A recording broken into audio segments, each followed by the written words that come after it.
So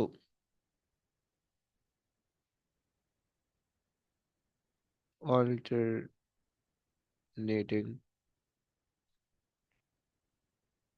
power supplies.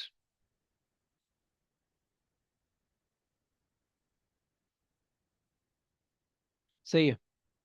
अच्छा, alternating यानी alternating power supplies जो होती है उनको हम जनरली एसी सोर्सेज कहते हैं। AC sources, okay. और ये एसी करंट भी तुम कह सकते हो, एसी वोल्टेज कह सकते हो, एसी पावर भी कह सकते हो, ओके। अगर तुम इसको शॉर्ट फुल फॉर्म में पढ़ो तो ऑल्टरनेटिंग करंट और वोल्टेज अलग अलग सी चीज़ बन जाएगी, राइट। अगर तुम लाइक एसी वोल्टेज पढ़ लो फुल पूरा एक्सपेंड करके तो ऑल्टरनेटिंग करंट वोल्टेज अजीब सी, लेकिन लेकिन जो है ना वो हमने इसको नाम बनाया हुआ और हम इसी तरह से बोलते हैं, ओके। सो ये हमारे पास है ना ऑल्टरनेटिंग पावर सप्लाई, सही है।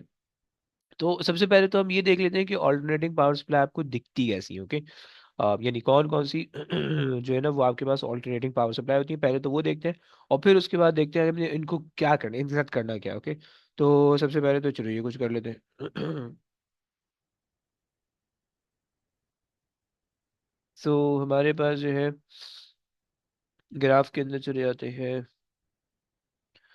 सही। सो हमारे पास जो ऑल्टरनेटिंग पावर सप्लाई, कोई भी ऐसी चीज जो कि with respect to time vary हो रही होती है, वो आपके पास ऑल्टरनेटिंग पावर सप्लाईज होंगी, ओके। या ऑल्टरनेटिंग सप्लाई होंगी, वो कोई भी सप्लाई ऐसी होगी जो कि with respect to time vary होगी, ओके। सही है।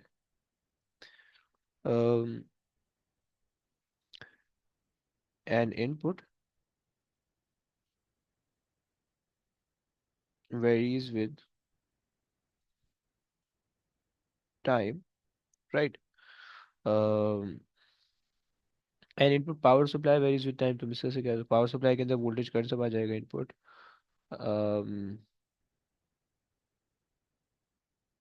Power supply varies with time. अरे यार उल्टा उल्टा हो गया। N input power supply varies with time is basically the alternating power supply, okay. अब ये जो वेरिएशन है ये आपको किस फॉर्म किस किन किन तरह से किन किन तरीकों से दिख सकती है। ये आपको जो है आपको साइनसॉइडल फॉर्म में दिख सकती है, ओके। सही है।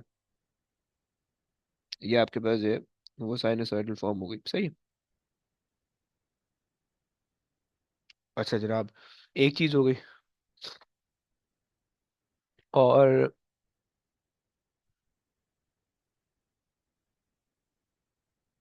अच्छा, इसके अलावा जो है वो आपके पास, अगर हम इसको लिख लें तो ये आपके पास जो आएगा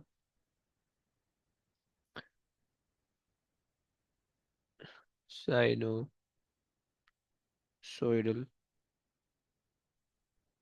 सो साइनोसॉइडल पावर सप्लाई एक चीज हो गई, सही है।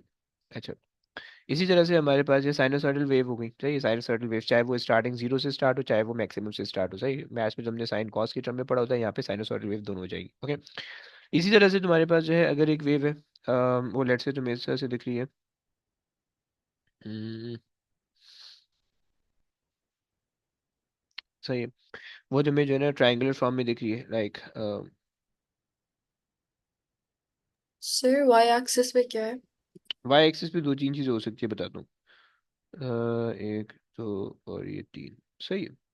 ये तुम्हारे पास वेव हो जाएगी, सही। विद रिस्पेक्ट टू टाइम, सही। वाई एक्सिस पे जो है तुम्हारे पास दो क्वांटिटी होंगी, ये तो वोल्टेज होगा या तो फिर करंट होगा, ओके। सो यहाँ पे तुम्हारे पास ये तो फिर वोल्टेज होगा, ये तो फिर करंट होगा आई, वोल्टेज, ये तो फिर current I, okay. Voltage divide by current नहीं है, वोल्टेज और करंट है, इस तरह से ले लो, ओके। सो ये तुम्हारे पास होगी दो केसेस, सही है। तो ये तीसरा इसी के साथ जो है इसी की तरह का एक और केस तुम देख लो कि भाई तुम्हारे पास जो है वेरिएशन इन पावर सप्लाई किस तरह से तुम्हें दिखेंगी, वो भी वो तुम्हारे पास जो है वो स्क्वायर वेव की फॉर्म में दिख सकती है, ओके। तुम्हारे पास जो है इसको हम ट्रायंगुलर वेव कहते हैं, सही है। ये आपके पास है ट्रायंगुलर वेव, ट्रायंगुलर वेव, सही है। सही है। और इसको तुम कह दो स्क्वायर वेव।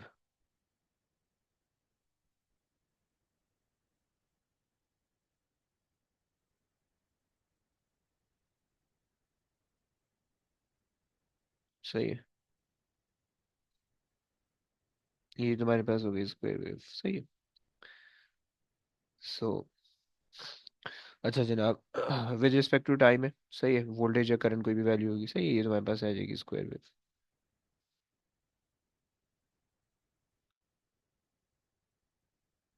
अच्छा जी, इसी इसी के साथ जो है तुम्हारे पास एक एक और वेव देख लीजिए, फिर उसके बाद आगे चलेंगे। सही है।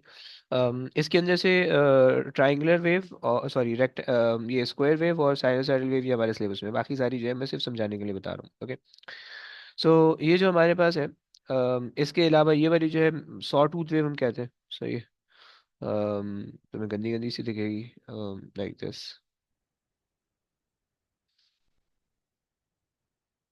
सही है।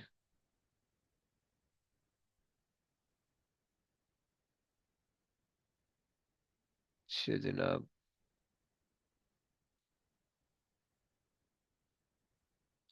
सही हो गया। तो ये तुम्हारे पास जो है वो एक और वेव हो गई, सही है, सॉ टूथ वेव इसको हम कहते हैं, सही है। सॉ टूथ, सही। अब ये तुम्हारे पास जो है वो सारी सारी सारी की सारी जो है वो ऑल्टरनेटिंग पावर सप्लाईज है। मतलब अगर तुम इस तरह का कोई भी सिग्नल या इस तरह का कोई भी इनपुट या कोई भी पावर सप्लाई इनपुट से कनेक्ट करोगे, या कोई भी पावर कोई भी इनपुट तुम दोगे, तो वो तुम्हारे पास जो है ऑल्टरनेटिंग सप्लाई कंसिडर की जाएगी, ओके। अच्छा जी, कौन सी चीज जो तुम्हारे ख्याल में तुम्हें जो है ना वो तुम कह लो कि वेरिएबल होती है, लेकिन वो एक्चुअली हम उसको एसी नहीं कहते, उनमें एक दो चीजें हैं वो भी बता देता हूँ, फिर उसके बाद आगे चलते हैं। जैसे कि तुम्हारे पास अगर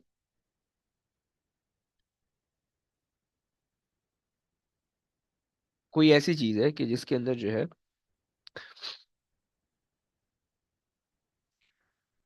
लेट से वेव यू बन रही है, सही है,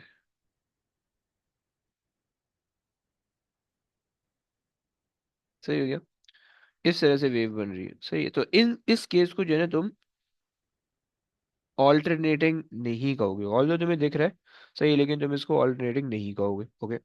विद रिस्पेक्ट टू टाइम है, with respect to time voltage और करंट हो सकता है, सही है। ये तुम्हारे पास जो है ये तुम्हारे पास इसको हम कहते हैं पल्सेटिंग, पल्सेटिंग डीसी, ओके। कि ये बेसिकली एग्जैक्ट डीसी भी नहीं है, लेकिन ये डीसी जो है फ्लक्चुएट हो रहा है, ओके, हम इसको ये कहते हैं, लेकिन हम इसको एसी नहीं कहते, सही है। सिमिलरली अगर तुम्हारे पास जो है वो इसका अलग नाम होता है, इसको इसको हम एक्चुअली जो है फुल वेव रेक्टिफाइड कहते हैं, सही, लेकिन वो अभी हम नाम नाम से भी कंसर्न नहीं है, अभी हम सिर्फ देख रहे हैं कि this is not the alternating wave, okay. ये आपके पास पल्सेटिंग डीसी है, ओके, डीसी की फॉर्म है पल्सेटिंग की, राइट, पल्स पल्स बन रही है, ऊपर नीचे जा रही है, राइट। अच्छा जनाब, और एक और चीज़ बता देता हूँ फिर, क्योंकि ये दोनों चीज़ें जो ना आगे जाके आएंगी तो शायद तुम कंफ्यूज हो जाओ, लेकिन तुम्हें क्लियर होना चाहिए, ओके। सिमिलरली अगर तुम्हारे पास जो वेव है लेट्स से लाइक दिस बन रही है, सही है,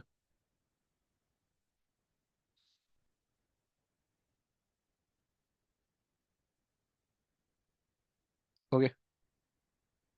So this is also a pulsating DC, and the name of this wave is half wave rectified wave. सही है। So this is also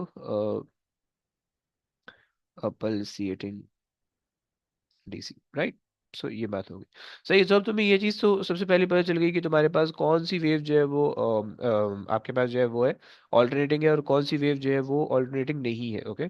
although वो हमें लग गई है, सही है।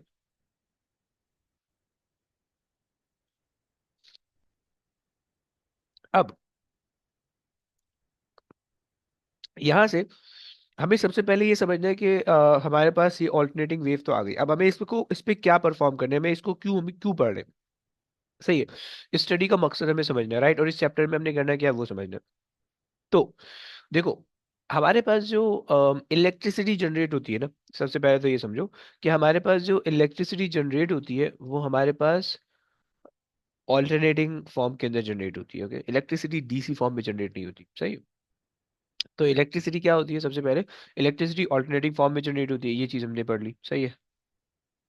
सो हमने कहा कि भाई electricity is generated in alternating form। पहली चीज सही है। अच्छा, जब तुम जो तुम्हारे पास जो है विंड टरबाइन होते हैं, जो भी तुम्हारे पास टरबाइंस लगे हुए होते हैं, सही है, वो सारे जो है वो इलेक्ट्रिसिटी ऑल्टरनेटिंग फॉर्म में जनरेट कर रहे होते हैं, क्योंकि तुम कहते हो कि भाई वहाँ पे तुमने जो है मैग्नेट लगाए हुए होते हैं, मैग्नेट के अंदर कॉइल लगे हुए होते हैं, राइट। अब पानी आता है, जब पानी टरबाइन को घुमाता है तो मैग्नेटिक फील्ड कट होती है उस टरबाइन के घूमने की वजह से, क्योंकि टरबाइन के पीछे कॉइल लगी हुई होती है, राइट। तो जैसे ही टरबाइन घूमता है तो कॉइल भी घूमती है। जब कॉइल घूमती है तो मैग्नेटिक फ्लक्स कट होता है, तो उसकी वजह से करंट जनरेट हो जाता है कॉइल के अंदर, और वो करंट जो है वो तुम सेफ स्टोर कर लेते हो, सही है, करंट में जो एनर्जी आती है, सही है। सो बेसिकली अब अगर तुमने जो है ना वो टरबाइन लगाया हुआ फुट हिल में, ऊपर से पानी आ रहा है, नीचे उस टरबाइन में जा रहा है, तो पानी की जो भी काइनेटिक एनर्जी होगी, तो वो मैग्नेटिज्म को यूज करते हुए इलेक्ट्रिकल एनर्जी के अंदर कन्वर्ट करके उसको सेव कर लोगे, राइट। और वो इलेक्ट्रिकल एनर्जी के लिए कंडीशन क्या है कि तुम्हें मैग्नेटिक फ्लक्स का चेंज होना रिक्वायर्ड होगे। तो इसी वजह से हमारे पास जो मैग्नेटिक जो इलेक्ट्रिकल एनर्जी फॉर्म होती है वो हमारे पास चेंज इन या इंडक्शन की वजह से हमारे पास वो ऑल्टरनेटिंग फॉर्म में आती है, राइट। तो ये बीच की लंबी मैंने जो की है वो समझ में आई नहीं आई, कोई मसला नहीं, बस तुम्हें पता होना चाहिए कि ऑल्टरनेटिंग फॉर्म में इलेक्ट्रिसिटी जनरेट होती है, ओके। ये तो हमारे पास एक चीज हो गई। लेकिन जो हम इलेक्ट्रिसिटी को कंज्यूम करते हैं, हमारी जितनी अप्लाइंसेज हैं जो इलेक्ट्रिसिटी कंज्यूम करती हैं, वो सारी की सारी ज्यादातर डीसी होती है, ओके। एसी कोई भी नहीं होता। ऑल्टरनेटिंग पावर सप्लाई की रिक्वायरमेंट किसी को भी नहीं है, सही है।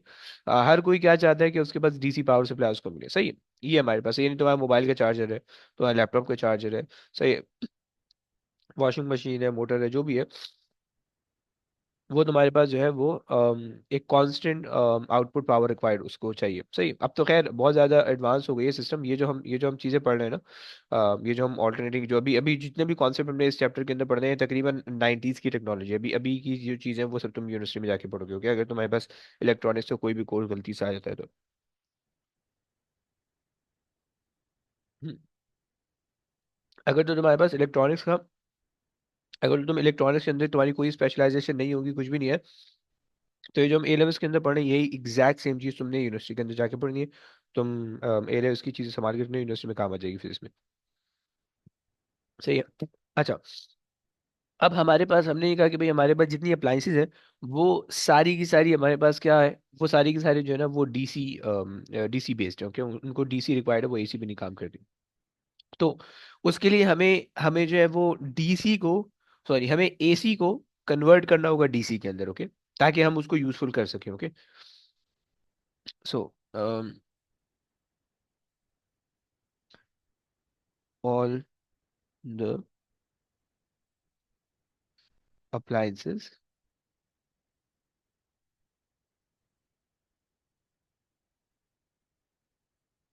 appliances required डीसी इनपुट, सही। तो ये हमारे पास जो प्रॉब्लम है, सही। तो इस वजह से हम जो है वो एसी एसी को जो है वो डीसी के अंदर कन्वर्ट करते हैं और फिर जो है वो हम उसको यूज़ करते हैं, सही। अब वो कन्वर्जन कहाँ होती है, वो कन्वर्जन बेसिकली हमारे उन चार्जेस के अंदर, उन अडॉप्टर्स के अंदर होती है कि जो हम यूज़ कर रहे होते हैं, ओके। बहुत सी चीज़ हमने देखी होगी कि जितने भी ज़्यादातर इलेक्ट्रिकल अप्लाइंसेज है उनके अंदर बीच में एक एक जो है ना उनका हेड होता है, चार्जिंग का, जो भी तुम्हारे पास चार्जर है उनका कोई हेड होता है, सही। इलेक्ट्रिसिटी वहां से पास करती है तो वो ऑल्टरनेटिंग फॉर्म के अंदर होती है, वो डीसी के अंदर कन्वर्ट हो जाती है और फिर वो आगे जाती है, सही। तुम्हारे अप्लाइंसेस के अंदर, सही, इसी जितनी भी चीज़ है ना वो सब इसी तरह से होती है, सही है। तो तो जो है ना हमें अब इस पूरे चैप्टर के अंदर इसके हमने कन्वर्जन को समझना है कि इसकी कन्वर्जन किस तरह से आएगी, सही है। अच्छा, अब यहाँ तक तो हमने देख लिया कि भाई इस चैप्टर का पर्पस ये है कि भाई हमें डीसी को एसी के अंदर कन्वर्ट करना है, सही। सॉरी, एसी को डीसी के अंदर कन्वर्ट करना है, सही। अब इसके अंदर ना यहाँ से ये चैप्टर दो चीज़ों के अंदर डिवाइड होता है। एक तो हमने वो चीज़ देखनी है कि भाई हमारे पास थ्योरेटिकली जो ऑल्टरनेटिंग पावर सप्लाईज हैं उनको हम किस तरह से रिप्रेजेंट करते हैं, या जो ऑल्टरनेटिंग वेव्स हैं उनकी क्या पैरामीटर्स हैं, उनके क्या रिलेशंस हैं, उनको पहले स्टडी करना है, सही है। और उसके अंदर तीन चीजें, करंट, वोल्टेज, पावर, ये तीन चीजें हमने देखनी है, इनके ग्राफ्स देखने हैं, सही है। और इनकी रिलेटेड इक्वेशंस देखनी है, सही है। जब ये देख लेंगे हम, इसके बाद दूसरी चीज हमने ये करनी है कि हमने वो सर्किट बनाने कि जिन सर्किट्स के थ्रू हम उनको जो है ना डीसी से एसी के अंदर कन्वर्ट कर सकते हैं। ओके, ये दो काम हमने करने हैं, सही है। तो आज जो पहले काम करते हैं, सबसे पहले तो इसके डीसी एसी पावर सप्लाई के पैरामीटर देख लेते हैं। अच्छा, याद रखना कि एसी पावर सप्लाई के अंदर जो सबसे ज्यादा यूज होने वाली वेव है वो साइन वेव। ओके, तो साइन वेव को यूज कर लेते हैं, और साइन वेव को यूज करके जो है थोड़ी सी लंबी करते हैं। सो अच्छा जना अबे,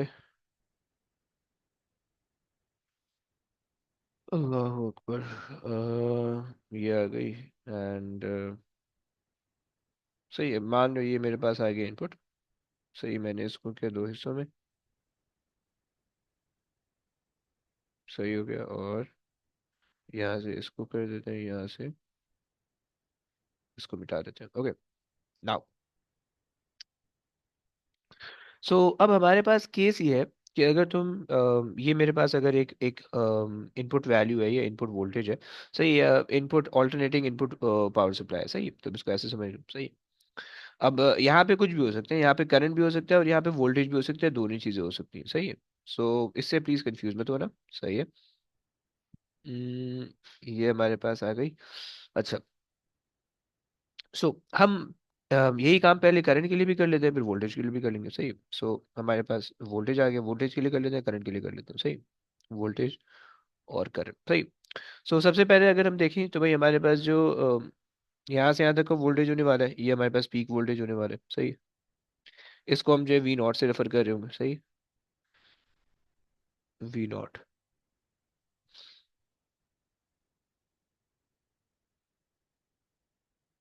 सही, वी नॉट। और ये हमारे पास होगा पीक वोल्टेज। पीक वोल्टेज यानी एम्पलीट्यूड वाला कॉन्सेप्ट है कि मीन से लेकर किसी भी एक एंड पे मैक्सिमम, सही। सो ये हमारे पास है पीक वोल्टेज, सही। पीक वोल्टेज या पीक वैल्यू पर, सही। अच्छा जनाब, चलो ये आ गया। अच्छा, दूसरी चीज कि भाई हमारे पास एक पूरी जो साइकिल कंप्लीट हो रही है, ऑब्वियस सी बात है, टाइम पीरियड आ रहा होगा capital T. Capital T, okay. और अब अगर हम इस इक्वेशन को देखें तो ये हमारे पास साइन की फॉर्म में इक्वेशन बन रही है, सही है। सो अगर मैं वोल्टेज की एक जनरल इक्वेशन बनाना चाहूँ, सो वोल्टेज की जनरल इक्वेशन जो है वो मेरे पास बन जाएगी। V is equals to V not sine theta, right. अच्छा जी, जिन लोगों को नहीं पता कि साइन मैथ्स जिन्होंने नहीं पढ़ी, डोंट डोंट वरी, रट्टा लगा लेना इसका, जो चीज़ मैं बोलूंगा उसका रट्टा लगा लेना, सही। So V equals to V not sine theta, ये आ गई। अच्छा, तुमने ऑल दो इतना पढ़ा है कि भाई थीटा जो है, तुमने पहले चैप्टर के अंदर पढ़ा था omega is equals to theta over T, right. T को सब अगर टी को वहाँ भेजो, सो ओमेगा, ये क्या स्मॉल टी आता है, सही। सही हो जाएगा तुम्हारे पास थीटा, राइट। सो तुम्हारे पास v is equals to V not sine theta के बजाय तुमने रख दिया ओमेगा टी, ओके। तुम्हें ये भी पता है कि भाई जो तुम्हारे पास ओमेगा था वो तुम्हारे पास था 2 पाई ओवर टी, सही। अच्छा, वैसे तुम लोग में से कोई बच्चा बता सकते हैं कि ये कैपिटल टी और स्मॉल टी जो है इसमें क्या फर्क है? Anybody? Sir capital T. Capital T time period है और जो स्मॉल टी है वो बस मतलब कि मल्टीप्लाई हो रहा है ओमेगा से। ओके, सर आप क्या बोलती हो? कैपिटल टी टाइम पीरियड और लाइक जो स्मॉल टी इट्स लाइक जो बस normal time, any okay, time. Fine. So basically capital T सही बता रहे हो, कैपिटल टी जो हमारे पास टाइम पीरियड है, और स्मॉल टी टाइम इंस्टेंट हम कहते हैं, ओके। लेट्स से अगर मैं जो लेट्स से मैं अगर यहाँ तक के लिए काम करना चाह रहा हूँ, सो इस स्टार्टिंग से लेकर इस पॉइंट तक जो भी टाइम आएगा वो टाइम मेरे पास स्मॉल टी हो जाएगा, सही है। So this is small T, और जो टोटल टाइम पीरियड है एक वेव का, एक ऑसिलेशन को, हमारा कैपिटल टी आ जाएगा, सही है। तो मैं ये वाली इक्वेशन पता होनी चाहिए, सही हो गया। अच्छा जी, अगर मैं तुम्हें एक सिस्टम की इक्वेशन दे दूं, वैसे मेरे पास एक इनपुट एक सिस्टम है, उसकी जो कैरेक्टरिस्टिक इक्वेशन है वो मेरे पास है, v is equals to 220 sine 120 T, सही है। ये मेरे पास जो है ना एक एक सिस्टम है, सही है। अच्छा जी, 120 पाई कर देते हैं, नहीं सही है। चलो, ये मेरे पास एक सिस्टम है, सही है। मैं तुमसे इसमें कुछ चीज़ें पूछ रहा हूँ। मैं तुमसे ये बोल रहा हूँ कि भाई तुम मुझे जो है ना इस सिस्टम की इक्वेशन को जो मैंने दी हुई है, वो तुम इसको देख के मुझे बता दो कि भाई वी नॉट क्या है। वी नॉट क्या है, सही है।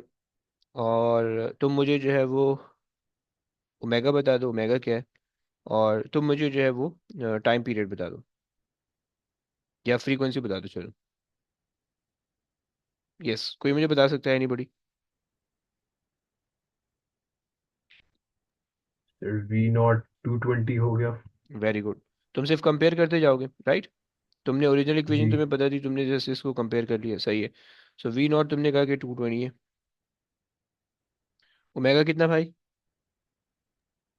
120। 120, सही है। और एफ कितना हो जाएगा? तुम्हें फॉर्मूला पता है, omega is equals to 2 pi F. Okay, so 120 divided by 2 pi, सही हो गया। तो कितना आ रहा है भाई एफ? 35 हर्ट्स। 35। हम्म। नहीं सॉरी, 35 नहीं, 19 आ रहा है।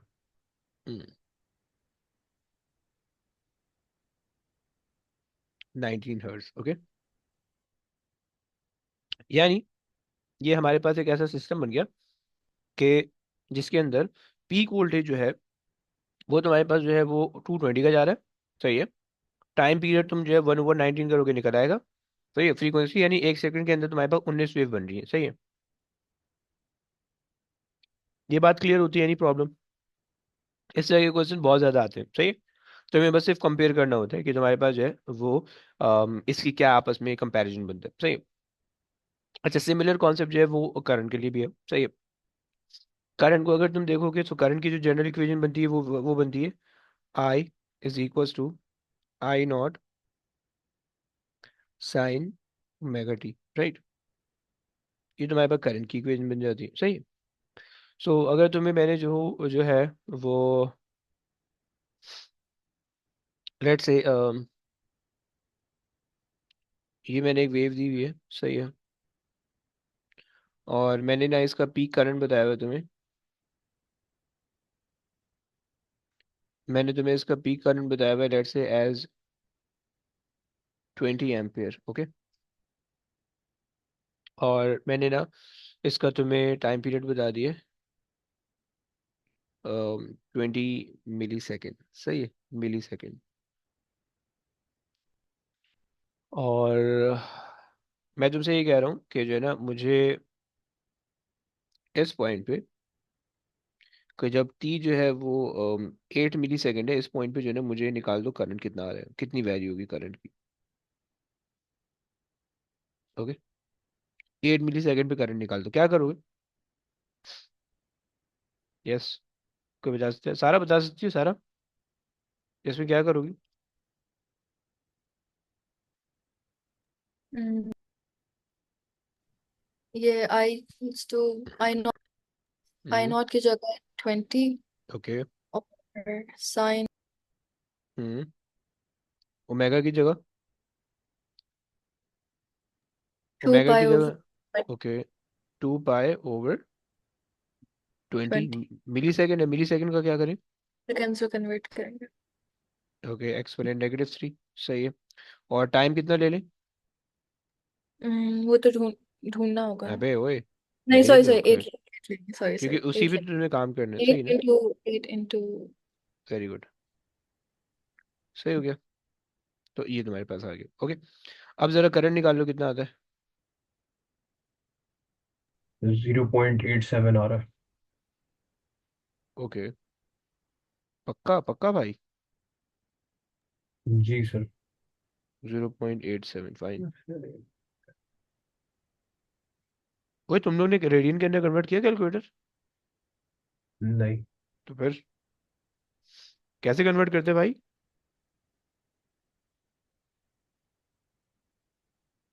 पता पता है? नहीं। सर कभी हम्म। किया नहीं है। अरे यार, क्या बोल दिया यार आपने, अच्छा। ओफ, ओ हैवी। एक मिनट। 11.755 बता दो। 11 पॉइंट,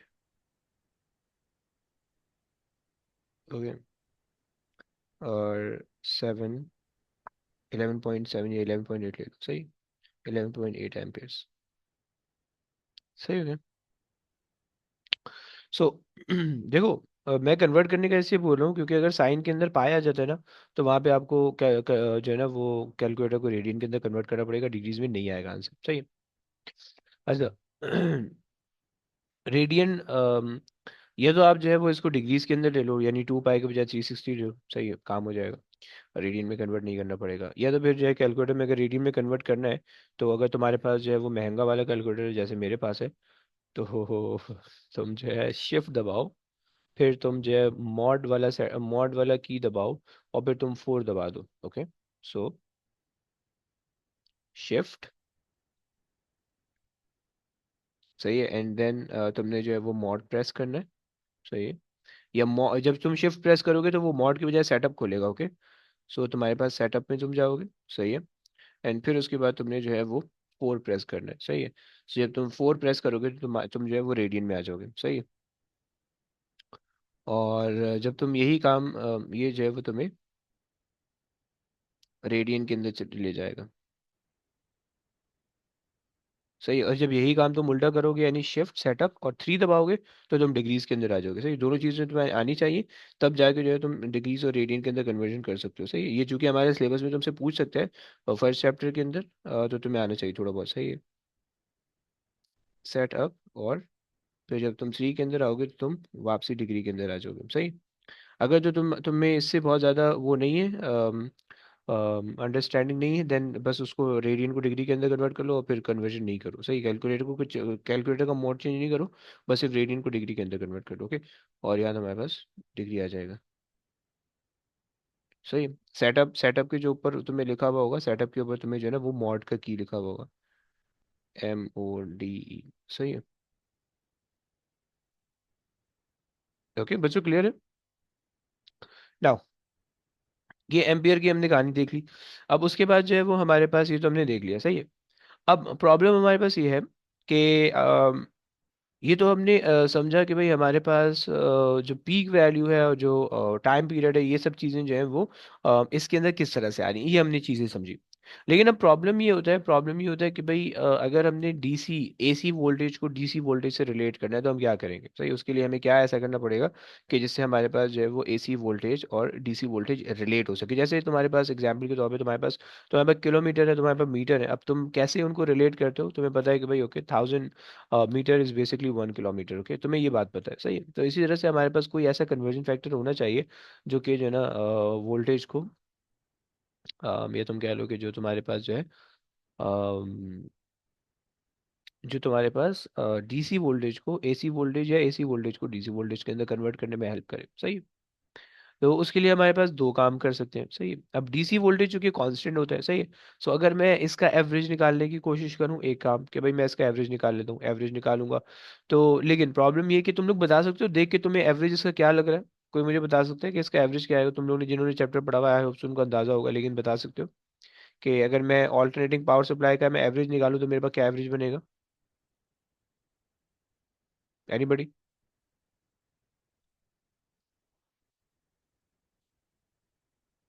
हम्म,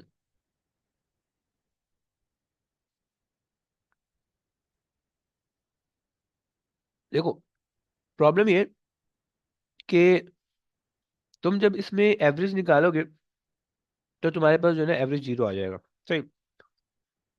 क्योंकि एवरेज के अंदर हम क्या करते हैं, जितने नंबर ऑफ सैंपल्स होते हैं, ये जितने नंबर ऑफ डाटा होता है, जितने डाटा पॉइंट्स होते हैं, हम उनको ऐड करते हैं डिवाइड बाय उतने नंबर ऑफ टाइम उतने डिवाइड कर देते हैं उनके।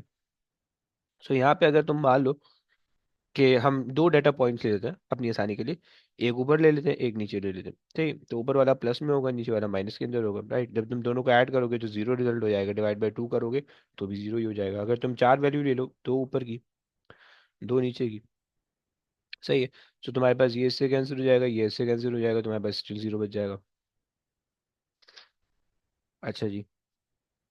तो ऑलवेज रिमेम्बर कि हमारे पास जो ऑल्टरनेटिंग पावर सप्लाईज होती हैं उनका एवरेज हमेशा जीरो होता है। ओके, ये एक नंबर में क्वेश्चन बहुत दफ़ा पूछेगा। Okay, so the average value of alternating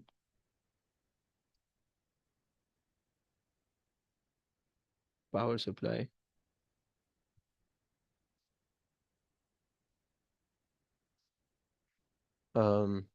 is always zero.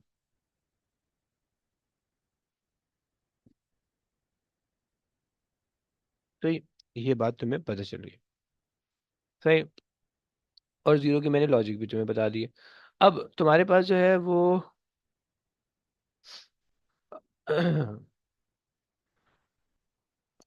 तुम्हारे पास अगर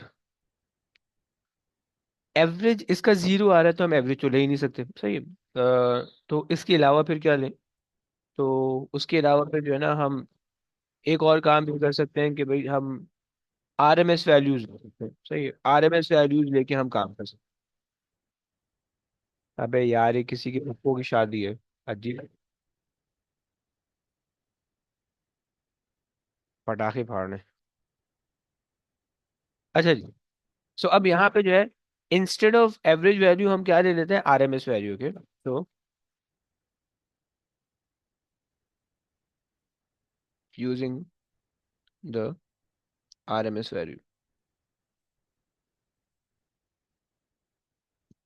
RMS value. Okay, RMS value का किसी को पता है? अब्दुल्ला बता सकते हैं आरएमएस की फुल फॉर्म क्या होती थी? Root mean speed. ओए, रूट मीन स्क्वायर स्पीड नहीं। So root, very good, root mean square value, सही। अच्छा जी। अब ये जो रूट मीन स्क्वायर वैल्यू है ना, अच्छा, हमारे पास एवरेज जीरो हो गया, सही। क्योंकि देखो, हमें रिलेट करना है, हमें प्रॉब्लम क्या है कि हमें रिलेट करना है ऑल्टरनेटिंग वोल्टेज को डीसी वोल्टेज से। ओके, डायरेक्ट वोल्टेज को ऑल्टरनेटिंग वोल्टेज से हमें रिलेट करना है किसी तरीके से, लेकिन वो हमारे पास रिलेट हो नहीं पा रहा है। ओके, सो हम क्या करेंगे कि हम जो है वो रूट मीन स्क्वायर वैल्यू लेने लगे, सही है। और रूट मीन स्क्वायर वैल्यू से जो है ना, वो हमारे पास वो बेसिकली एक एक वे होता है एवरेज अगर तुम उससे भी एवरेज निकालोगे तो वो भी तुम्हारे पास जो है वो एक सॉर्ट ऑफ जीरो ही वोल्टेज दे देगा, सही है। सो हम क्या करते हैं कि जब हम आरएमएस वैल्यू लेते हैं ना, तो आरएमएस वैल्यू का एक सिंपल सा तरीका होता है, सही है। तुम्हें पता है कि रूट मीन स्क्वायर वैल्यू, सही है। अब कॉन्सेप्ट में समझा रहा हूँ, समझ में आता है नहीं समझ में आता है कोई मसले की बात नहीं, सिलेबस में नहीं है। अगर तुम्हें समझ में आता है देन वेरी गुड, सही। रूट मीन स्क्वायर वैल्यू का मतलब ये है कि तुमने सबसे पहले, अगर मैं तुम्हें तीन वैल्यू दी हुई है, 2, 4 और 6, सही है, तो तुमने सबसे पहले क्या करना है? तुमने सबसे पहले स्क्वायर करना है सबको, सही है। और फिर उसके बाद सबको ऐड करना है, और फिर मीन लोगे, सही है। ऐड करने के बाद ही मीन लेते हो, सही है। और फिर फाइनली रूट कर दोगे, राइट। ये तुम्हारे पास रूट मीन स्क्वायर वैल्यू का कॉन्सेप्ट है, राइट। लेकिन इन केस ऑफ ग्राफ कि जब तुम्हारे पास इस तरह से कंटिन्यूअस ग्राफ है, सही है, तो अब उसके अंदर तुम मीन कैसे निकालोगे? सही है, रूट मीन स्क्वायर वैल्यू कैसे निकालोगे? तो उसका एक फॉर्मूला होता है, सही है। वो फॉर्मूला ये होता है कि ग्राफ के अंदर फॉर्मूला ये होता है, देखो निकालनी नहीं होगी ग्राफ के अंदर, बस सिर्फ फॉर्मूला बताना एक एक्स्ट्रा चीज है। ग्राफ के अंदर फॉर्मूला ये होता है कि तुम्हारे पास जो है जो भी तुम्हारे पास आरएमएस वैल्यू ना, V R M S, let's say अगर मैं वोल्टेज ले रहा हूँ या जस्ट आरएमएस ले रहा हूँ, सही है। सो आरएमएस वैल्यू जो होगी वो मेरे पास किसके बराबर होगी? वो मेरे पास बराबर होगी, सबसे पहले तो जो मेरे पास, जो भी मेरे पास इक्वेशन है, सही है। जो भी मेरे पास इक्वेशन है, सही है, उस इक्वेशन को मैं स्क्वायर कर दूंगा, सही है। क्योंकि मुझे स्क्वायर करना है सबसे पहले, सही, स्क्वायर हो गया, सही है। अच्छा, अब स्क्वायर करने के बाद जो है ना, मुझे उसको करना होगा इंटीग्रेट। ओके, सो मैंने उसको कर दिया इंटीग्रेट सर मीन निकालने के लिए, हाँ। सर मुझे कहीं जाना है तो 15 मिनट रुक मैं जाओ जा। यार, 15 मिनट रुक जाओ। अच्छा कोई जरूरत नहीं भागने की।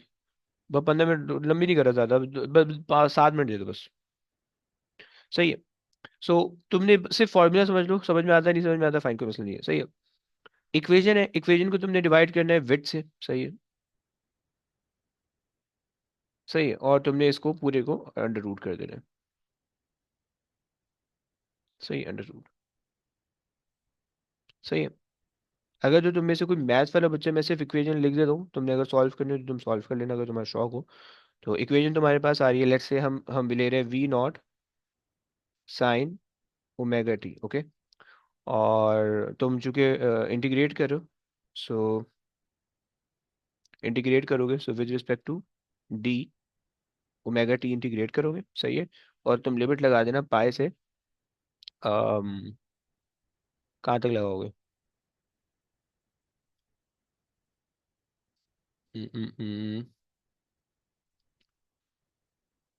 पाई से अगर हम अल्फा तक लगा दें, नहीं और आसान अगर हम करें,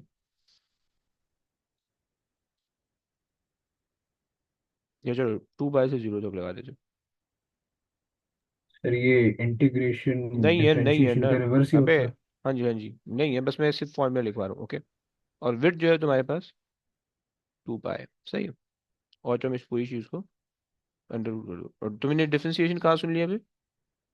कौन बताया तुम्हें मैथ्स की बातें? सर एडएक्सेल में करवाते करवाई थी उन्होंने डिफरेंशिएशन। अच्छा, ऐसा करा दे। जी। उफो है। सो खैर, अब अगर जो तुम्हें मैथ्स आती है तुम इसको सॉल्व करोगे, तो तुम्हारे पास जो आंसर आएगा ना, जब बिल्कुल सॉल्व करके सिंपलीफाई करोगे, तो तुम्हारे पास जो, अब चूंकि हम वी की टर्म में इसको सॉल्व करें, सो हमारे पास जो आंसर आएगा ना, वो आंसर जो तुम्हारे पास आएगा वो हमारे पास इंपॉर्टेंट है, ये दोनों स्टेप इंपॉर्टेंट नहीं है, सही। आंसर जो हमारे पास आएगा वो हमारे पास आएगा VRMS is equal to V not over, एक फैक्टर बचेगा √2 का, सही है। अब ये जो √2 का फैक्टर आया ना, ये √2 का जो फैक्टर आ रहा है, ये बेसिकली इसकी सिंप्लीफिकेशन पे डिपेंड करता है। अगर तो तुम्हें मैथ्स में चाहिए हो, तुम इसको सिंप्लीफाई करोगे, तुम √2 पे पहुंच जाओगे, राइट, एक √2 का फैक्टर आ जाएगा। और अगर तुम्हें मैथ्स नहीं करनी है, तुम डायरेक्ट इसका रट्टा लगा लो, कोई भी नहीं पूछने वाला कि ये कहाँ से आ रहा है, ओके। सही, अंदर की बात है, अब अंदर ही रखेंगे, ओके। तो ये तुम्हारे पास जो है एक फॉर्मूला है, सही। सिमिलरली अगर तुम करंट के लिए काम करना चाहते हो, तो यही इक्वेशन को करंट के लिए चेंज कर दो, वी नॉट की जगह आई नॉट लगा देना। और तुम्हारे पास जो फॉर्मूला बन जाएगा वो तुम्हारे पास बन जाएगा IRMS is equal to I not over √2, okay. ये तुम्हारे पास फॉर्मूला बन गया। क्लियर हो गया? Any problem? सही है। अब अगर मैं तुमसे जो है वो कोई वैल्यू दे दूं, सही, जरा मुझे वैल्यू निकाल दो प्लीज। मैं तुमसे अच्छा, ये जो VRMS वैल्यू और IRMS वैल्यू ना, ये बेसिकली DC आइडेंटिकल या DC इक्विवेलेंट वैल्यू, सही है। VRMS एंड IRMS और DC इक्विवेलेंट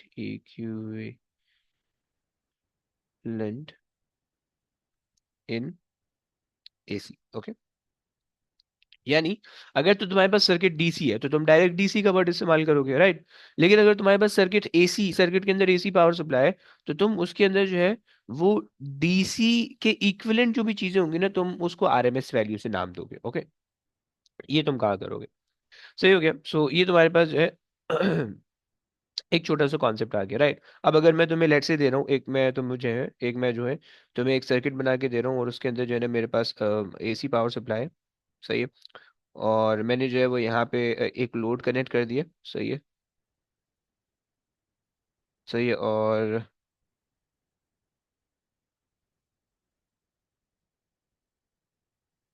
सही, मैंने एक लोड कनेक्ट कर दिया, सही। अच्छा, अब सिस्टम ये सेटअप ये है कि भाई मेरे पास जो है ना, ये आ गया। अच्छा, मेरे पास सेटअप ये है कि मैंने जो है ना तुम्हें इसकी पीक वैल्यू दी हुई है V0 एज 100, ओके। मैंने 100 वोल्ट दी हुई है, सही है। अगर मैं तुमसे बोलूँ कि मुझे VRMS निकाल दो, तो कैसे निकालोगे? कोई मुझे बता सकते हैं VRMS कितना आएगा? ऊपर वाला फॉर्मूला यूज करके मुझे बता सकते हो VRMS कितना आ रहा है? 71। 71 एग्जैक्टली। ये कोई वैल्यू नंबर नंबर आगे भी कुछ आ रहा है, 0.0 समथिंग? 70.71 आ रहा है, ओके मैंने okay, fine round of fine कर फाइन दिया। फाइन। सो ये VRMS वैल्यू आ रही है, ओके। ये आ गई। अच्छा, ये हमें क्या बता रही है? ये हमें बेसिकली ये बता रही है कि अगर तुम, जो मैंने DC सर्किट बनाया ना, ये वाला, ये जो मैंने AC सर्किट बनाया, ये वाला, सही। अगर मैं इसी को चाह रहा हूँ कि मैं DC बना दूं, अगर मैं इसी को चाह रहा हूँ कि मैं यहाँ पे DC के लिए जो है ना कोई सेल लगा दूं, सही है। और मैं यहाँ पे एग्जैक्ट सेम लोड लगा दूँ, सही है, लोड मेरे पास सेम है, सही है, ये लोड आ गया, ये मेरे पास एग्जैक्टली सेम लोड है, ओके, और okay, let's say this load as R and this load as R, okay, same load है, सही है। तो अगर मैं डीसी सर्किट के अंदर जो है ना, मैं इसी चीज को, एसी वाली चीज को एग्जैक्टली डीसी के अंदर शिफ्ट करना चाह रहा हूँ, तो मुझे जो है ना डीसी पावर सप्लाई कितनी देनी पड़ेगी, 71 volts, okay, is that clear? Yes बच्चों, जरा मुझे बताना। Yes. VDC, right.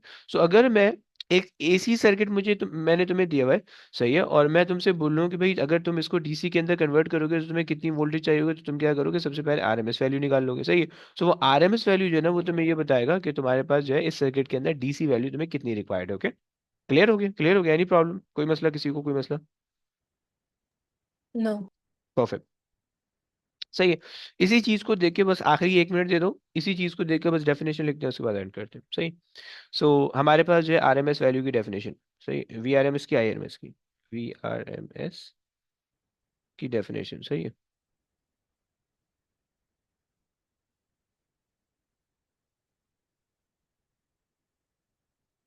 सो हम ये कहते हैं कि भाई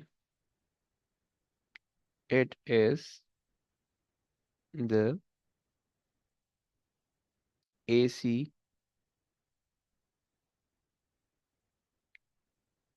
voltage that dissipate the energy at the same rate as dissipated as dissipated by the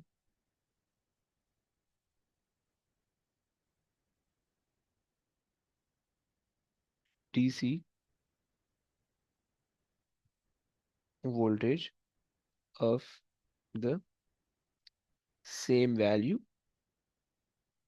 through at the same resistor at the same load, okay। यानी लेट से तुम्हारे पास जो 100 वोल्ट जो तुमने लगाए हुए हैं, उसकी वजह से जो है ना तुम्हारे पास जो पावर तुम जनरेट कर रहे हो, वो लेट से तुम्हारे पास जो है ना 50 वॉट पावर जनरेट हो रही है, राइट।